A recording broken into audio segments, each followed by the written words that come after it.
Welcome back mga kabayan. Nagbabalik po muli ang inyong lingkod upang magbigay sa inyo ng mga bago at nagbabagang mga balita.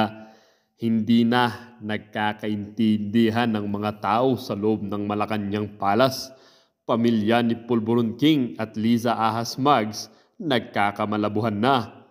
Hindi nga din maiwasan ni Super Ate Senator Amy ang makialam sa isyu ng kanyang kapatid na si Kuting. Okay lang sana na nag-aaway-away sila kung hindi nadadamay ang ating bansa. Pero anong nangyayari? Damay lahat dahil sa kalokohan ng mga tao sa Malacanang.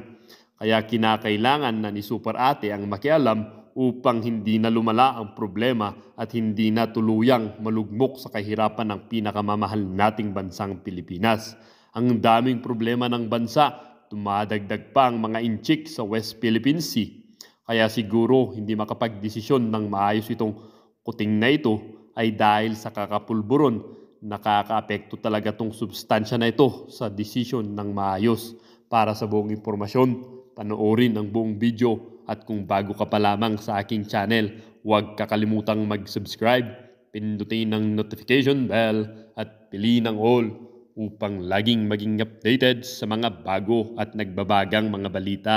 Ang isyungang ito ay naging usap-usapin din sa social media.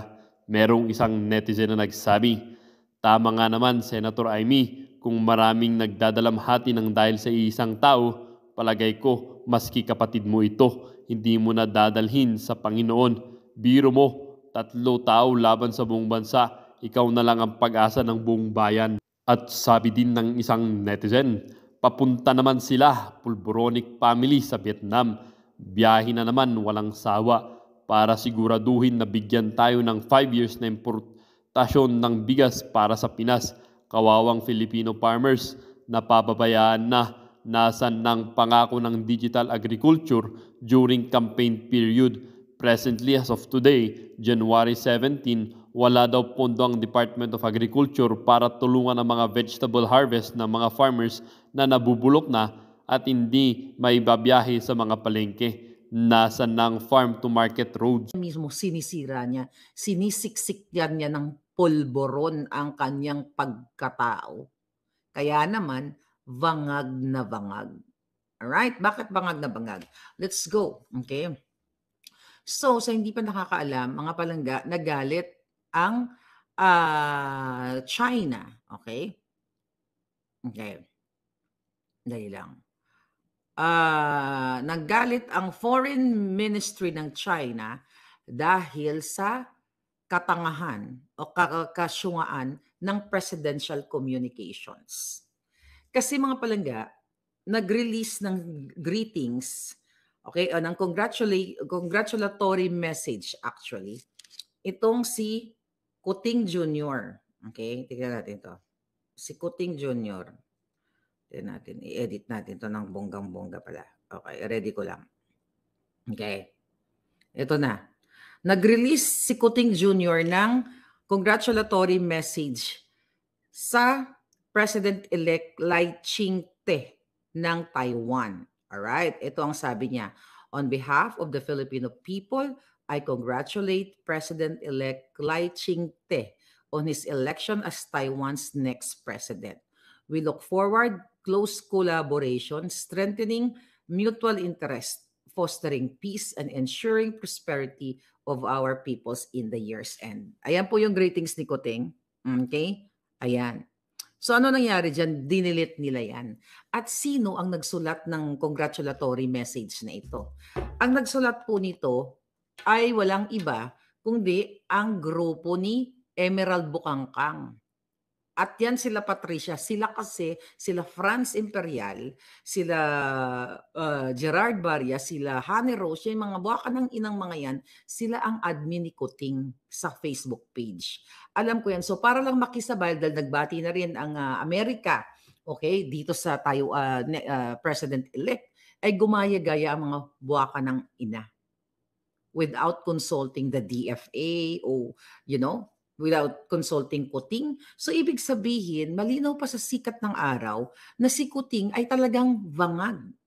At bawat nire-release ng presidential communications, especially kung statement ng presidente na pinapalabas nila, dapat yan alam ni Marcos Jr.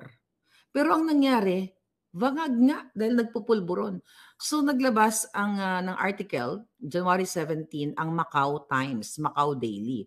Sabi dito, Beijing blasts Marcos for congratulating Taiwan winner election.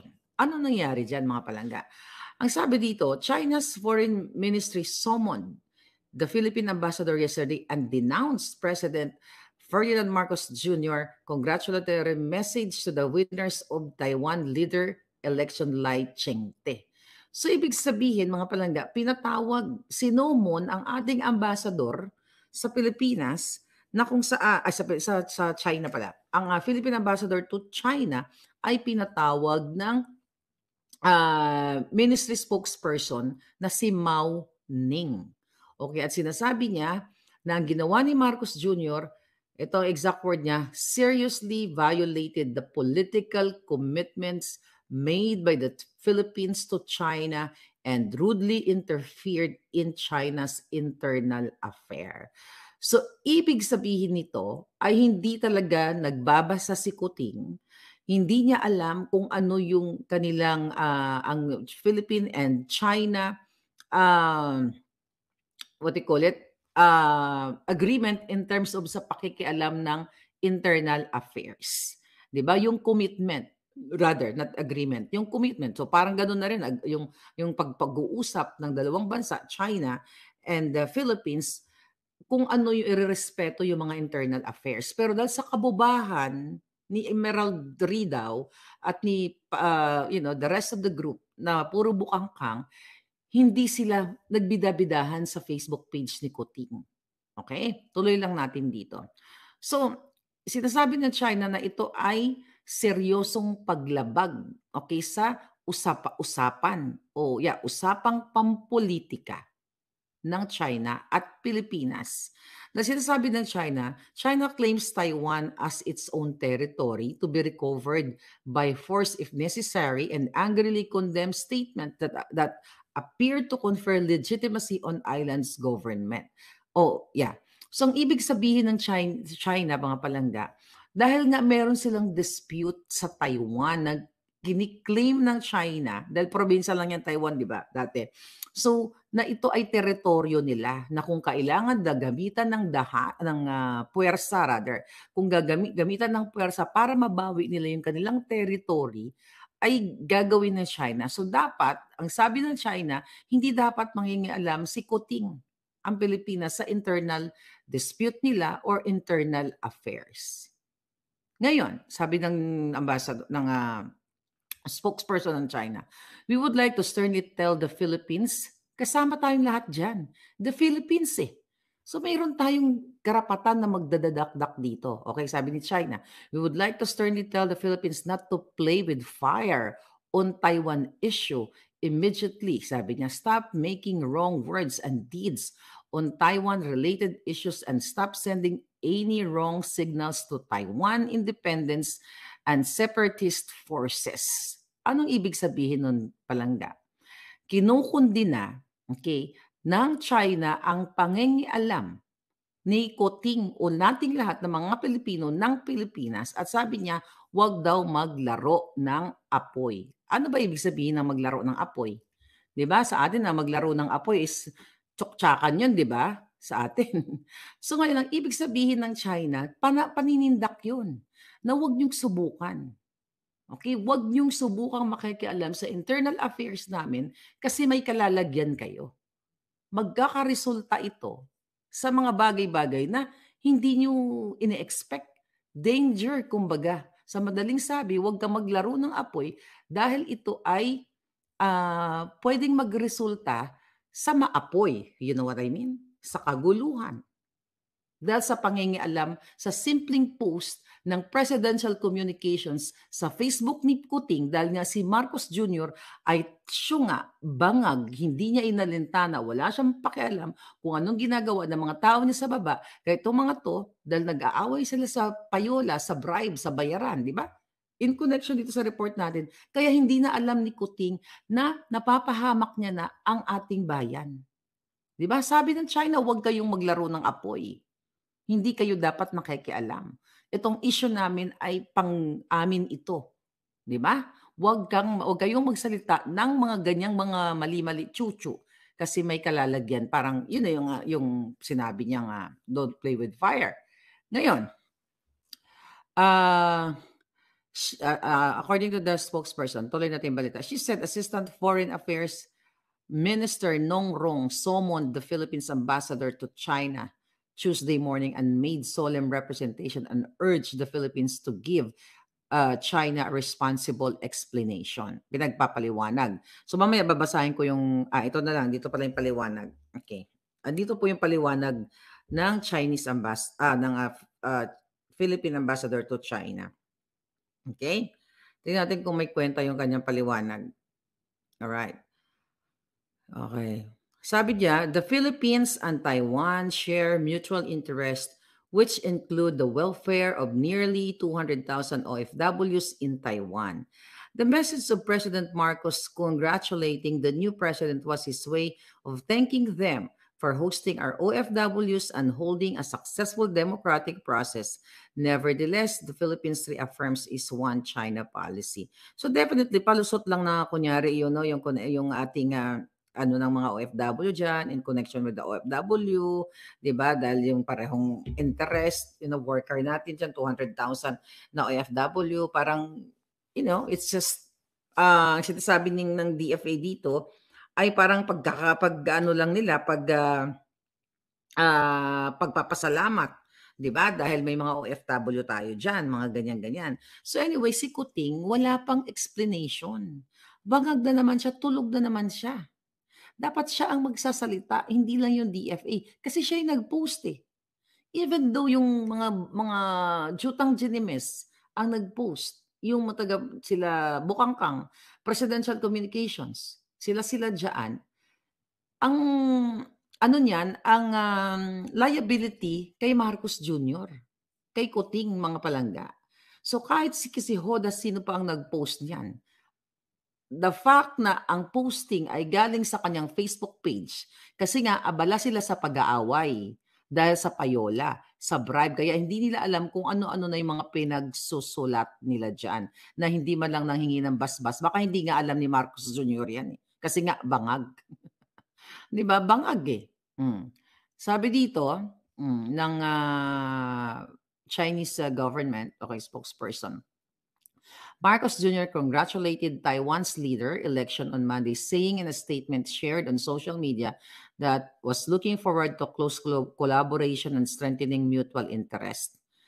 Sabi niya. Tapos sabi nung spokesperson, who is detested by Beijing as pledge to safeguard the island's de facto independence from China and further align with other democracies. So, ang sinasabi ng China dito, dapat ay hindi talaga makikialam ang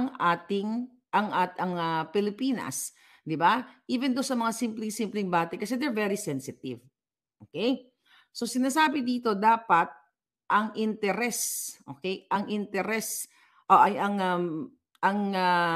internal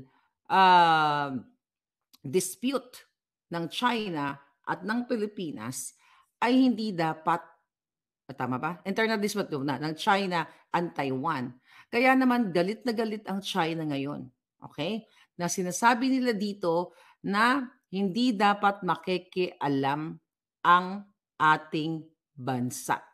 Alright? Dahil sila ay mayroong sariling kalayaan o demokrasya, para ayusin nila yung kanilang mga dispute at hindi tayo magkakaroon dapat ng mga internal pangingialam katulad ng ginagawa ni Kuting sa pagpapasok ng ICC para pakialaman ang ating bayan. So sa madaling sabi, hindi nag-iisip si Marcos Jr. kasi paano siya mag-isip?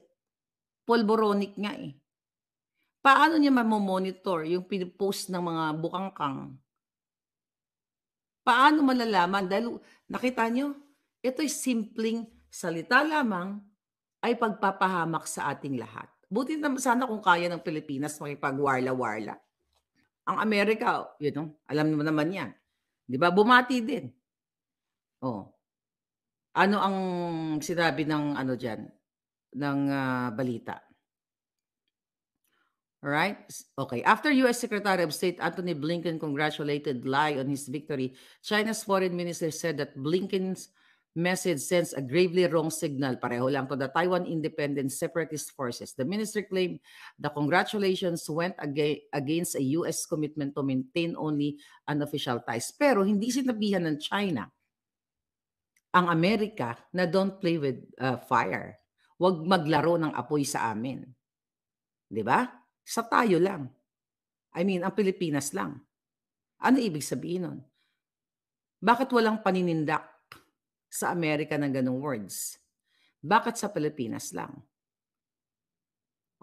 Dapat mag-isip-isip kayo. Sabi ni Bagong Lipunan, dapat si BBM neutral lang dapat, pro-Filipino at walang papanigan. Kasi nga may internal dispute sila eh. Pero kasi ang bottom line nito, mga kababayan, dahil sa bangag si Marcos Jr. Dahil ang kanyang mga presidential communications asong julul, walang ginawa kundi tutukan si Maharlika at gumawa ng Facebook page na fake. Imagine mo, ang tinututukan nila kung paano tayo atakihin, tayo lahat kayo nagko-comment, 'di ba? Paano kayo linlangin? Yung budget ninanakaw nila, imbis pagtutuunan nila yung pansin kung ano yung nilalabas nila sa social media. So bakit nyo dinilit? Bakit dinilit itong message ni Kuting, yung congratulatory message to Taiwan? So simpleng kabobahan, simpleng pag-amin na nagkamali. Bakit walang statement si Kuting? Kasi bangag pa. Nakita ninyo? So, isang pagsasalarawan na incompetent ang mga tao ni Kuting sa Presidential Communication Office. Paano maging competent yung mga yan? Ang inaatupag ulit, ang pag-aaway-away nila dahil binukelya ko sila sa inyo na dinorobo nila, ninakaw nila ang pera ninyo. Presidential communication, sa basbas ni Lisa yan. Dahil gusto ni Lisa, wala nang magsasalita laban sa gobyerno ni Kuting. Kaya pinagbabayaran yung mga trolls, yung mga ensimada trolls, at kasama din dyan ang mainstream media. Kaya paano maging competent, maging effective, efficient ang isang sangay ng gobyerno kung ang inaatupag nila pagnanakaw, panggigipit, pang-aaway behind the scene, pagpapabagsak ng mga page, paggugurgur sa mga taong hindi umaayon sa kanila. So dahil sa kasyungahan nila, ayan, napahamak. Ngayon kung matapang si Kuting at pinanindigan niya yung congratulatory message niya, bakit nyo dinilit? Natakot kayo, ganon? Bumahag ang buntot nyo? Akala ko ba lalaban tayo? Ha, Kuting? Hindi mo pa una si Sandro yan, pabitbitin mo ng armas. Akala ko lalaban tayo sa China. Diba? Hindi tayo magpapaapi. O bakit bumahag ang buntot mo? Bakit nyo binura? Diba? Yan ay maliwanag again na pag-amin. Right? Mga palangga, pag-amin sa kasalanan. Okay. Yan natin to.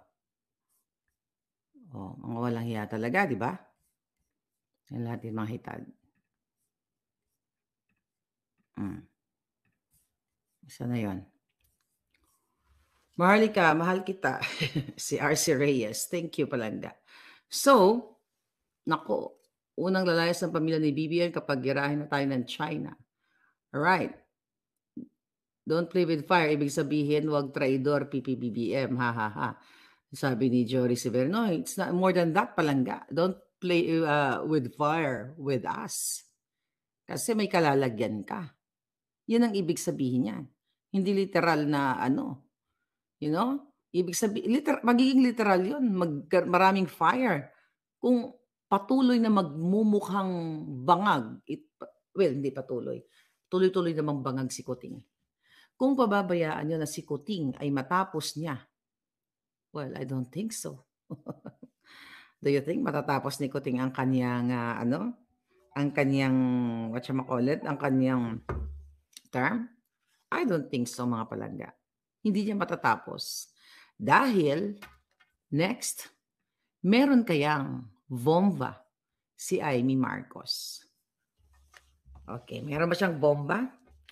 Pinanood ko yung interview ni Amy Marcos, okay? 3-4 hours ago dyan sa Pilipinas, sa ANC, doon kay Carmina, yung reporter nilang parang akala mo laging kinakangkang.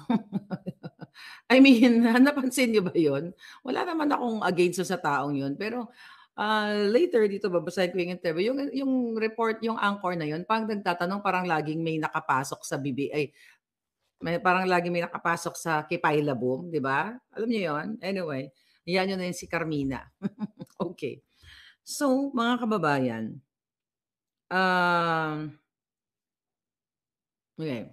So, tinanong si Amy Marcos sa interview na yon patungkol dito sa People's Initiative. Okay?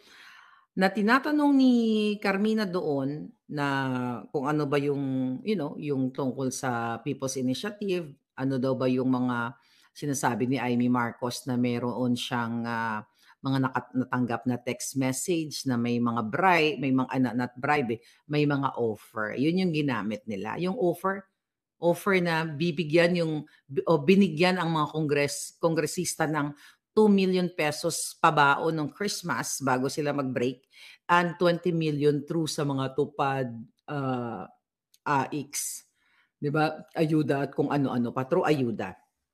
So ang sagot ni Amy dito, ito nanamnamin natin bago tayo makapunta sa bomba. Sa dulo yung bomba, okay? Ang sagot ni Amy, sabi niya, sabi niya, ang facts daw, sabi niya ay nasa telepono niya. Sabi niya, facts, it's on my phone. It's on some people's phone. Ang ibig sabihin ni Amy, mga palangga, factual daw ang payola, bribe na binayad sa mga kongresista. Tayo po ang unang nag-expose niyan. Last month pa natin in-expose yan sa inyo. Di ba? Only here in Maharlika's Boljak TV. Okay? So mismo sinabi ni Amy Marcos, mga palangga, ni Senator Amy, na factual daw yun. Facts daw yung namigay ng 20 million sa pamamagitan ng mga ayuda ang Office of the Speaker, ang kanyang pinsan na si Romualdez. Okay? Sinabi ni Amy Marcos dito, around December 15, okay, pinupush na nakatanggap na siya. Ito ko na lang i-brief, summarize ko na yung mga sagot niya. Na nakarating sa kanya na nagkaroon ng vote buying, okay, na 20 million para mag-produce ng signature, okay, by January 12. Ito yung expose ko. And thank you. At least nakikita ni Amy to. Sabi ko nga sa inyo, kung nakakarating sa akin, mas nakakarating sa kanilang lahat. So sinabi ni Amy na may mga photograph, may mga witness, and all sorts of evidence that in fact, this offer was made. Senator Amy, I will correct you. Hindi yun offer. Bribe yun. Hindi na namang offering yun na, offeran kita ng ganito. Pagnanakaw yun. Bribe ang tawag doon, galing sa opisina ng pinsan mong tambaloslos. So it's not offer. The right word is bribe. Nakaw na pera, suhol. At galing sa pangungurap. Ngayon, this is very powerful. This is bomba. This is part of the bomba. Why? Kung sinabi mismo ng presidential sister na factual, ang pagbigay, ang pagbayad nun, pagsuhol sa mga kongresista galing sa Office of the Speaker, mga kababayan, kung nakay Amy ang mga listahan, lahat ng nakatanggap, walang puwang sa House of the People, sa Congress, ang mga buwaka ng inang kongresista na tumanggap ng 20 plus 2, total of 22 million pesos galing sa kaba ng bayan. Di ba? At ilan sila ang nakatanggap? Let's say 300 plus. Okay? Ilang bilyon? Bilyon. Okay, compute natin. Okay? Let's say 316, 318 sila. Compute natin. Factual, sabi ni Senator Amy. Okay?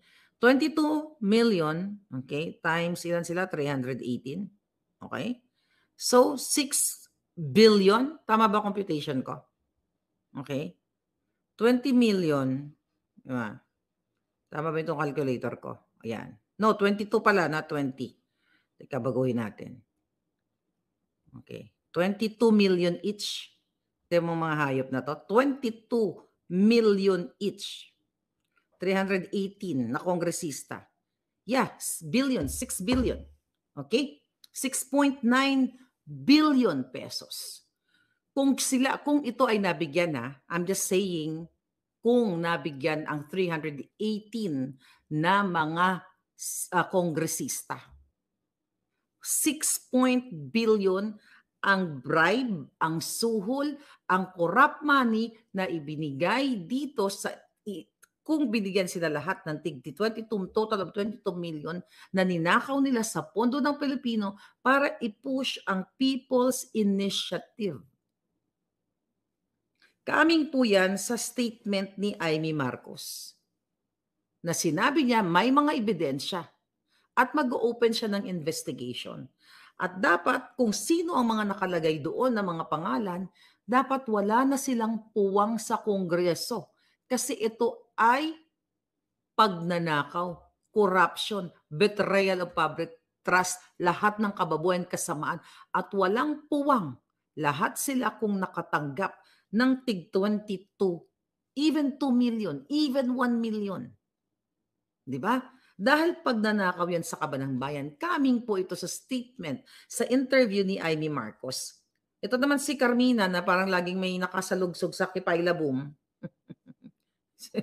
Yung, I see you're watching. Thank you. Yung tumawag ka. Now, sabi ng anchor, do you think that this offer were made without the knowledge of the speaker?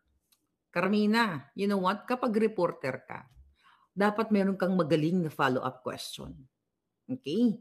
Makikinig ka. Okay? Pakikinggan mo yung sinasabi ng iyong guest. Okay? Ngayon, hindi to offer, hindi na to in-offer. Offeran kita kasi friends tayo. This is bribe. This is corruption.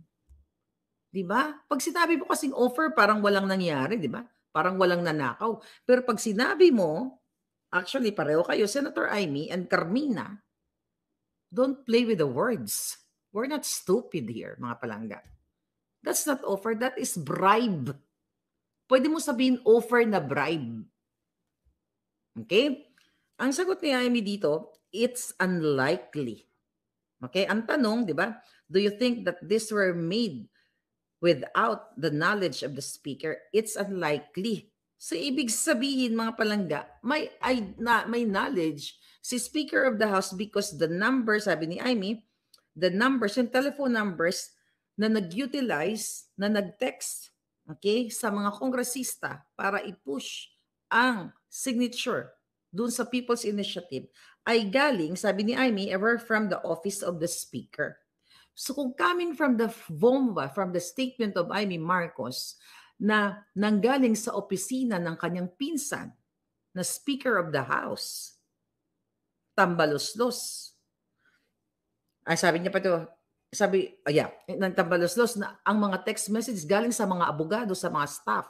Dapat lahat yun, lahat ng staff ni tambaluslos, lahat sila na nagpakalat ditong text, hindi lang nagpakalat, na nag-send at nagbigay ng bribe money, dapat sila ay mapunta sa kumukulong kumunoy at nang matapos na sila. Formula Farmer, yes. It's total of 22 million plus yung 2 million nung bago sila mag-break nung Pasko. Total of 6 point something billion. So ngayon, sabi ni Amy Marcos dito mga palangga, in the beginning, I thought it could have just been some random text message daw, okay? But later, sabi ni Amy, I realized that they were from the office of the speaker. Okay? Staff, attorney, okay? Na talagang empleyado, sabi niya, from the speaker's office. Okay, yun ang sabi ni Amy, ha? Ito observation ko lang dito sa interviewer. Kasi kung ako ang interviewer, ito ang sabi sa akin, may mga follow-up question ako dito. Okay? So sinasabi ni Amy na sigurado siya, ay hindi sigurado na based dun sa mga telephone numbers na nag-send sa mga kongresista ay galing sa opisina ng kanyang pinsan. Ang sabi ni Carmina, okay, which brings me now to an earlier interview that you had, and this is what you said. Tinwist mo na eh. Carmina, sa reporter, nagkaroon ka na ng chance dito sa sinabi niya. Oh, di ba? Nagaling mismo sa Speaker of the House ang mga text messages. Tumalon ka na kasi next na sinabi ng reporter, sabi niya,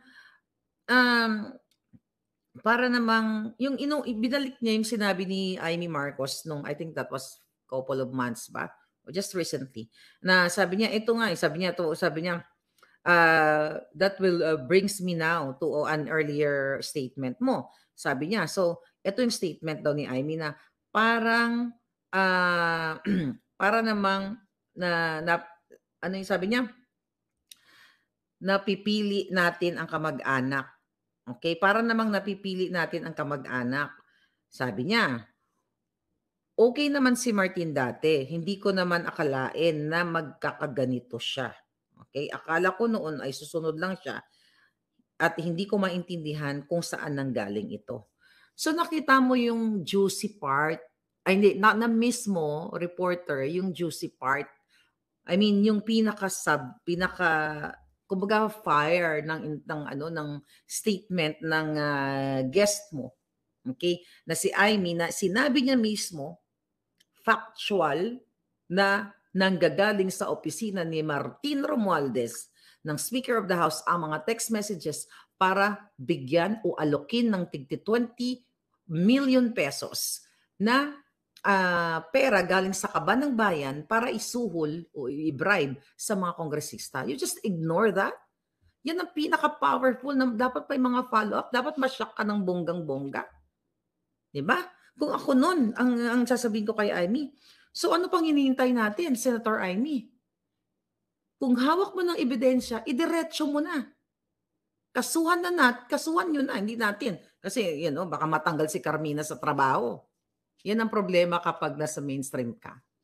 Kasi binasa niya to yung sinabi ni Amy. So, ito na yung inutos sa kanya ng kanyang boss na ito lang ang tatanungin mo. Huwag ka mag-follow up.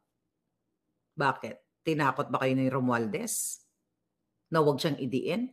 Panahon na to ni Carmina ng ANC. Na dikdikin mo si Amy. Oh, not really dikdikin. You extract the juice, kumbaga.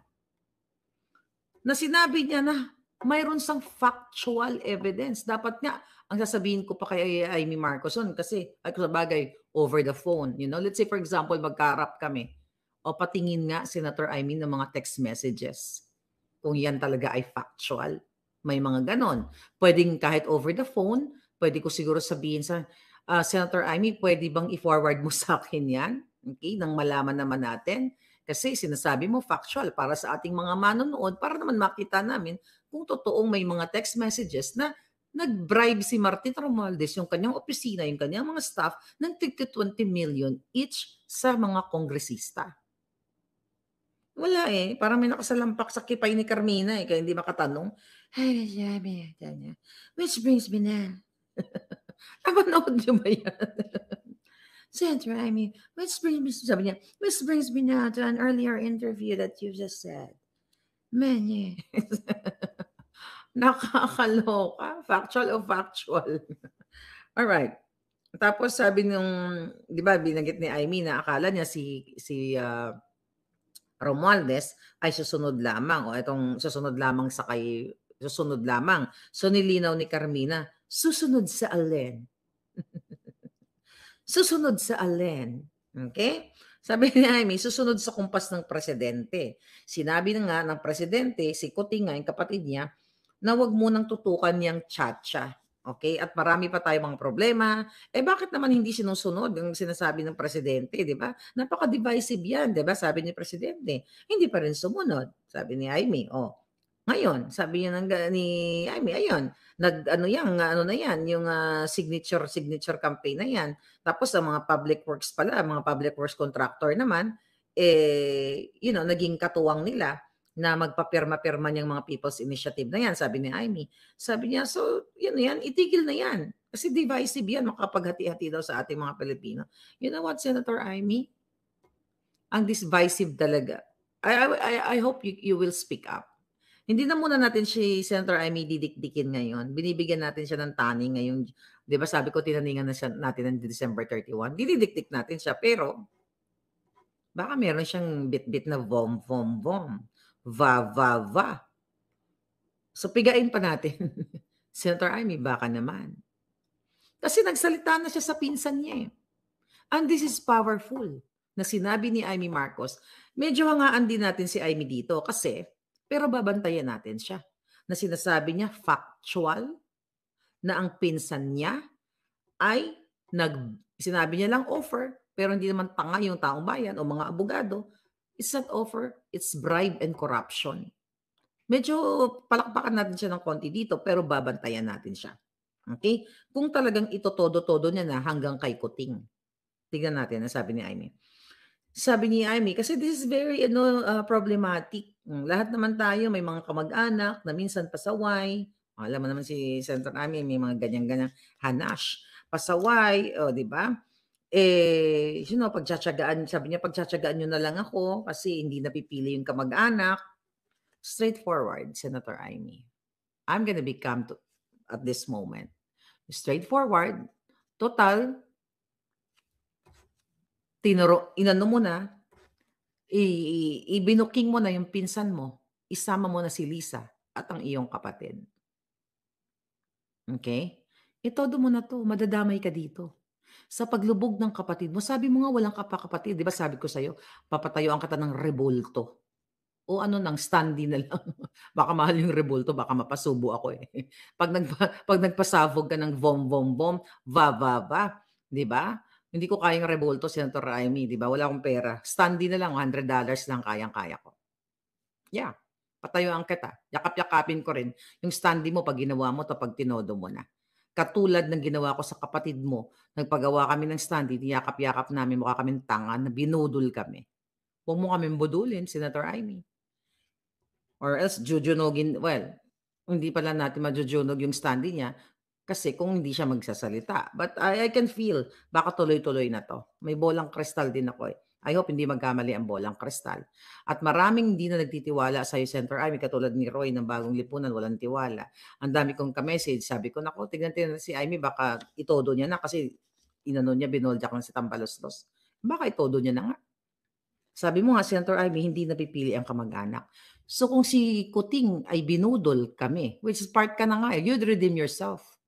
Part ka na nga eh, kasi alam mo ng polboronic yung kapatid mo eh. O baka naman siguro hindi akalain ni Amy na si Lisa ang magpapatakbo. Kasi iniisip ko lang din na baka ang naging agreement ni Sarah at ni Amy during that time na siguro sabi ni Amy, Inday, ako naman ang magpapatakbo ng tutulungan ko lang si ading ko kasi vangag yan eh. Ako naman ang magpapatakbo ng gobyerno, tayo Inday. Kaso lang, navodol ni Lisa Ahas Mags.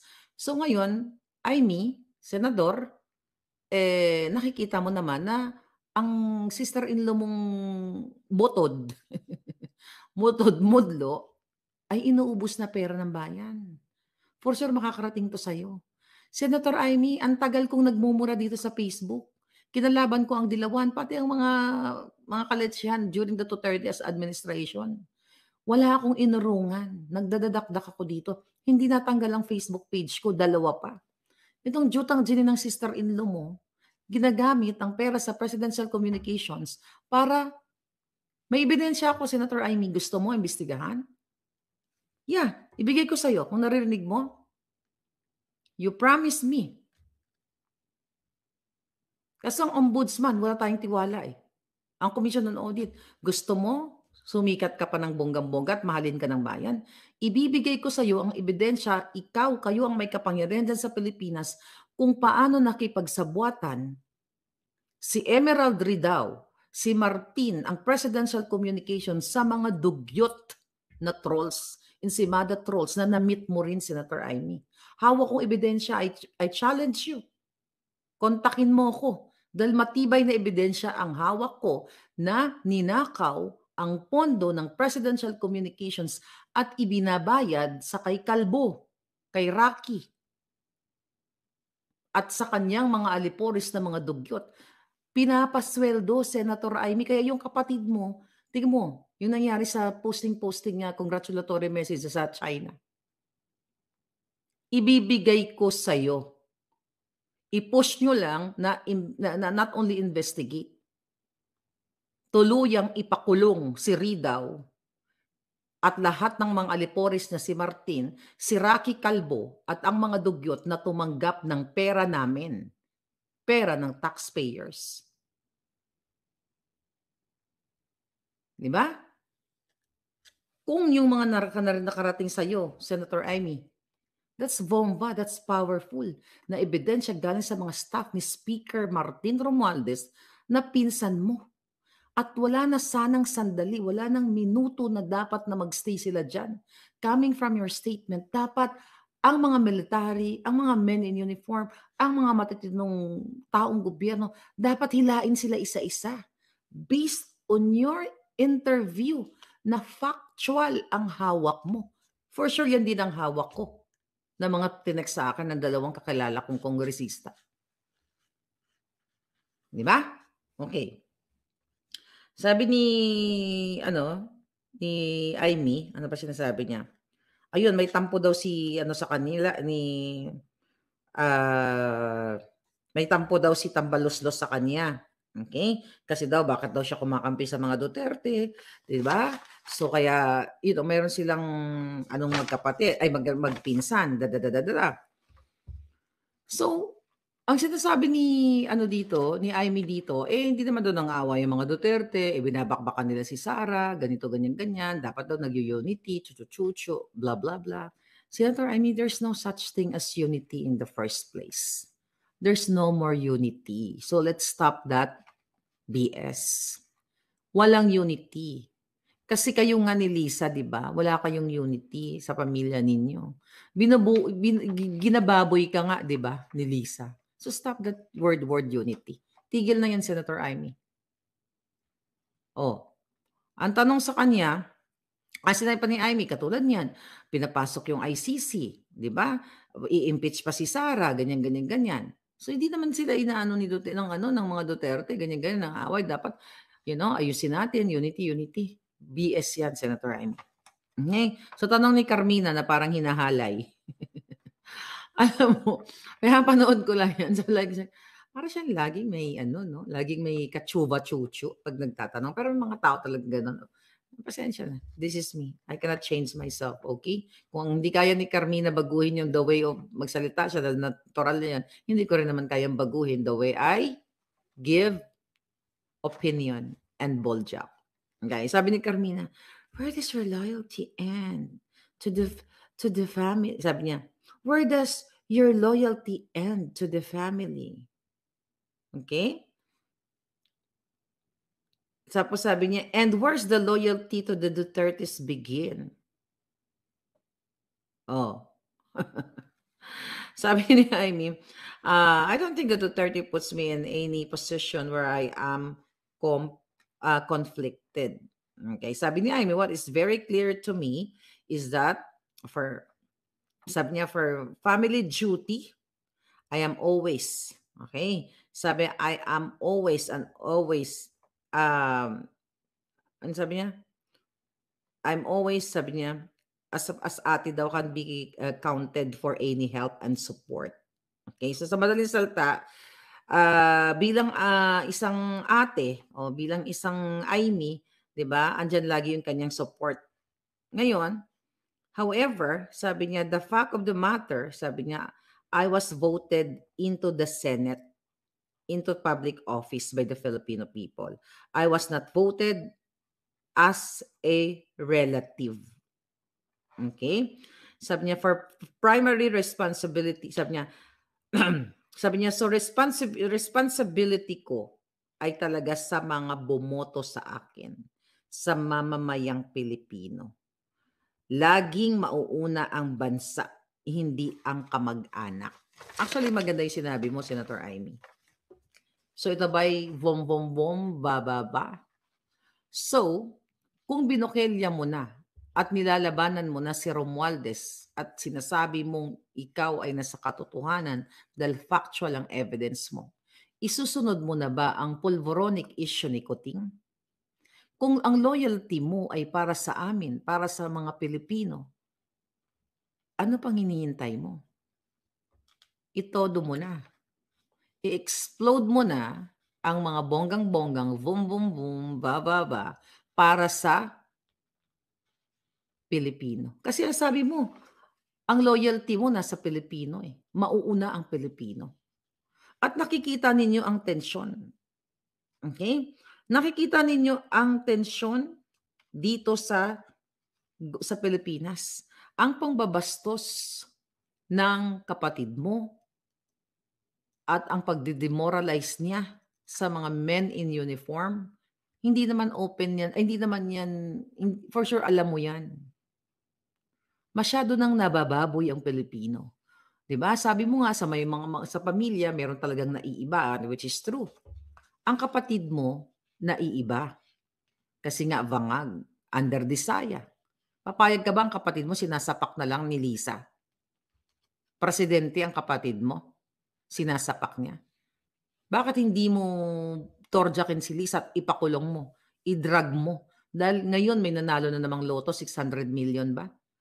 Maya-maya may nanalo sa loto, Senator Amy. Tapos si Mel Robles, by the way, kapopost ko lang sa ating Facebook page sa Maharlika Network. Magbe-birthday. Di ba? Nakita niyo ba yon? Ito, pakita ko. Ayan, Senator Amy, ginagawa nila Lisa, pag-aari ang Malacanang. Ito, sa Goldenberg Mansion, kaya ba pina-repair, Senator Amy, ng buwak ng ina mong sister-in-law? 60 years, yan po ang invitation, celebrating a sensational 60 years. Please join us for 60th birthday in honor of, ayan, si Langka ang nagpapanalo sa loto maya-maya on the 20th of January 2024. Ayan, Goldenberg Mansion, ayan po, mag-RSVP na kayo kay Mec Reyes. Ayan yung number na. Mag-RSVP kayo. Ito na lang bababawin ni Mel Robles. Pag-aari ba nila yung Malacanang?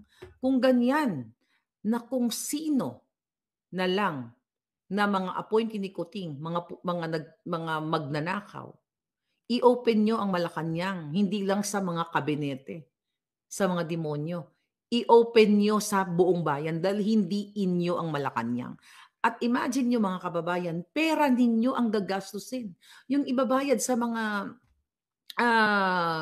logistics,